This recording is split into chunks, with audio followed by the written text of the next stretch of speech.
Hello दोस्तों। आज हम आपके लिए लाए हैं एक नई कहानी। एक गरीब लड़की की कहानी।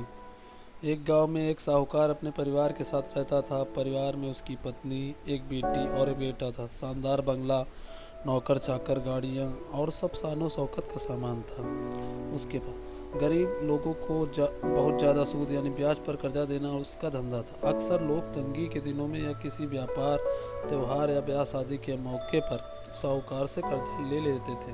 जब फसल अच्छी होती तो थोड़ा थोड़ा करके उतारने लगते, लेकिन जिस वर्ष सूखा पड़ता, कर्ज तो छोड़ो, गांव वाले सूद तक नहीं दे पाते थे। इसी का फायदा उठा वो साहूकार उनकी जमीनों पर कब्जा कर लेता, कब्जा कर उन्हें बेच देता और खूब पैसे कमाता। इस धंधे में उसका बेटा भी उसकी मदद करता। दोनों बाप बेटा हर समय किसी न किसी गरीब की जमीन हड़पने की योजना ही बनाते रहते। एक दिन शहर से एक व्यापारी आया और साहूकार से गांव में जमीन खरीदने की इच्छा बताई। साहूकार की खुशी का ठिकाना न रहा। घर बैठे बिठाए जमीनों का ग्राहक मिल गया। साहूकार ने उस व्यापारी को बहुत सी जमीनें दिखाई जो उसने कर्जे कर्जे के बदले गांव वालों से हथिया ली थी, लेकिन उस व्यापारी को कोई भी ज़मीन पसंद ना आई। गांव में घूमते हुए व्यापारी को ज़मीन का टुकड़ा पसंद आया। उसने साहूकार से उस ज़मीन के बारे में पूछा तो साहूकार सोच में डूब गया। असल में यार वह ज़मीन तो एक बिन माँ बाप की लड़की की थी जो वहाँ पर रहती थी। उस लड़की के माँ बाप ने साहूकार से 20,000 रुपये कर्ज लिया था, मगर उसे चुकाने से पहले ही उनकी मृत्यु हो गई। बेसहारा लड़की की हालत देख गांव की पंचायत ने साहूकार से उस जमीन पर कब्जा ना करने को कहा। भला पंचायत की बात कैसे टाल सकता था साहूकार, मगर दिल में हमेशा ही उस जमीन पर कब्जा करने की बात सोचता रहता था। आज व्यापारी की इच्छा सुन उसका लालच बाहर आ गया था और उसने जमीन पर कब्जा करने का मन बना लिया। कर्जे के सारे कागज ले वह उस लड़की के घर पहुंचा और कर्जा वापस करने की बात कही। जब लड़की ने अपनी दोस्ता बताते हुए और समय मांगा तो साहूकार ने कब्जा करने की धमकी दी। कब्जे की धमकी सुन वह लड़की पंचायत के मुखिया के पास गई और उसकी जमीन को बचाने की दुहाई लगाई। सारे गांव में यह बात आग की तरह फैल गई कि साहूकार उस बेसहारा लड़की की जमीन पर कब्जा करने वाला है। यह बात उड़ते उड़ते साहूकार की बेटी के कान में पड़ी। अपने पिता की लालच की बात सुन उसके मन में बहुत दुख हुआ। उसने अपने पिता से इस बारे में बात करने की कोशिश की, लेकिन साहूकार को तो सिर्फ बहुत बड़ा मुनाफा ही दिख रहा था। उसे बेसहारा लड़की की दुर्दशा या अपनी बेटी की निवेदन का कोई असर ना हुआ और उसने उस जमीन पर कब्जे का ऐलान कर दिया। साहूकार की बेटी ने भी जिद पकड़ ली, उस लड़की की जमीन पर कब्जा ना होने देगी। पर अपनी एक न चलती देख उसके दिमाग में एक योजना सूझी।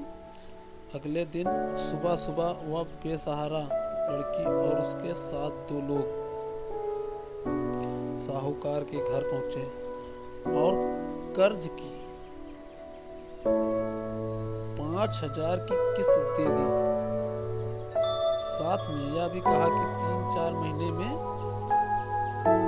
कर्ज के बाकी रुपए भी उन्हें मिल जाएंगे। रुपया देने के बाद रसीद ले ली, सब चले गए। चूंकि अब किस्त मिल गई थी, इसलिए पंचायत ने भी कब्जा नहीं करने दिया। साहूकार बहुत परेशान था कि आखिर उस लड़की के पास इतना सारा रुपया आया कहां से। कल तक तो वह दाने दाने को तरसती थी और आज 5,000 रुपये दे गई। कुछ भी न समझ आने पर उसने गांव वालों से भी पूछा कि लेकिन कोई भी रुपए के बारे में नहीं जानता था। कुछ दिनों बाद वह लड़की फिर 2 गांव वालों के साथ आई और कर्ज की बाकी रकम चुकाकर रसीद और कर्ज के सारे कागज ले लिए। साहूकार परेशान हो गया कि आखिर इस लड़की के पास इतना धन आया कहाँ से। इस तरह कुछ दिन और बीत गए। एक दिन साहूकार को खबर मिली कि उस बेसहारा लड़की ने अपनी जमीन बेच दी है।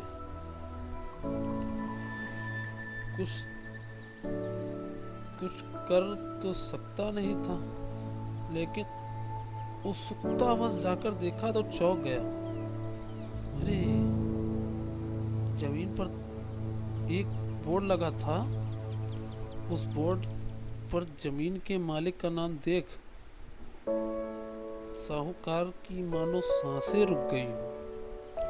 मालिक के नाम के आगे लिखा था उसकी अपनी बेटी और उस लड़की का नाम। वह दौड़ा हुआ घर गया और बेटी से पूछा कि यह क्या तमाशा है। तब उसकी बेटी ने उसे बताया कि उस गरीब लड़की की मदद के लिए उसने अपने सारे गहने बेच डाले ताकि उसकी जमीन उसके कब्जे से बच सके। लेकिन जमीन आपसे छुड़ाते ही उस बेसहारा लड़की ने उदारता दिखाते हुए आधी जमीन मेरे नाम कर दी। बेटी ने उसे समझाया कि आप तो उस लड़की का आखिरी सहारा भी छीन रहे थे, मगर उस लड़की का बड़प्पन तो देखो। उसने जमीन छुड़ाते ही मेरे गहनों के बदले अपनी आधी जमीन मुझे दे दी। यह बात सुन साहूकार को शर्मिंदगी महसूस हुई। साहूकार ने कहा, भविष्य में कभी भी किसी की जमीन न हड़पने का वचन दिया।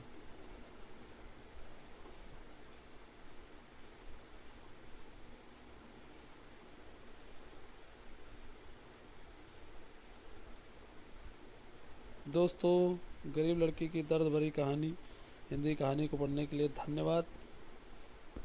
आपको यह कहानी कैसे लगी नीचे कमेंट करके हमें ज़रूर बताइए।